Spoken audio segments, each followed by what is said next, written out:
трошела многу струја, па од општина Свети Николе и јавното предпријатие Комуналец одлучиле да истават клуч на пречистителната станица за отпадни води.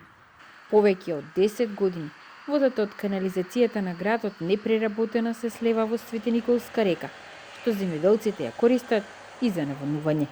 Исклучени се пумпите за пречистување на целата канализациона мрежа.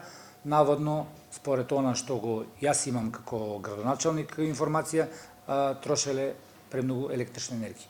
Ако знаеме дека електричната енергија плаќаме сите ние граѓаните, а штетата што е направена на сите овие култури и на загадување на околината е огромна.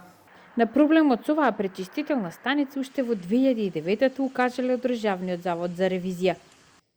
Јавното предпријатие располага со објект пречистителна станица, кој иако е функционален и истиот изграден со средства од донации, неколку години поред не е во функција и се наоѓа во лоша состојба, така што испуштањето на урбаните отпадни води не е во согласност со законот.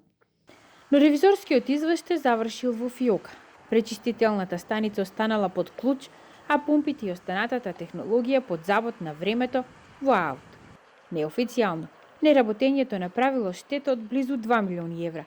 Сега, преку проект за меѓугранична соработка со Грција, обезбеден е грант од 162.000 евра за оваа станица делумно да се стави во функција. Всушност, сите пречистителни станици по текот на Брегалница се направени со грантови. На тоа се надеваат и Штипи Велес. Ние чекаме слободни средства, било од каде и да дојдат. Ние сме заедно со општина Велес, наредните градови кои што треба да бидат опфатени и е многу значено заради животната средина.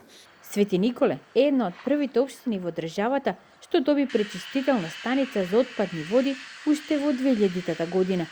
10 години подоцна, ваков објект добија Берово и Пехчево. Пречистителната станица во Кочани беше пуштена пред 3 месеци, а се гради и во Чешиново, Облешево. Сите изградени со швајцарски пари.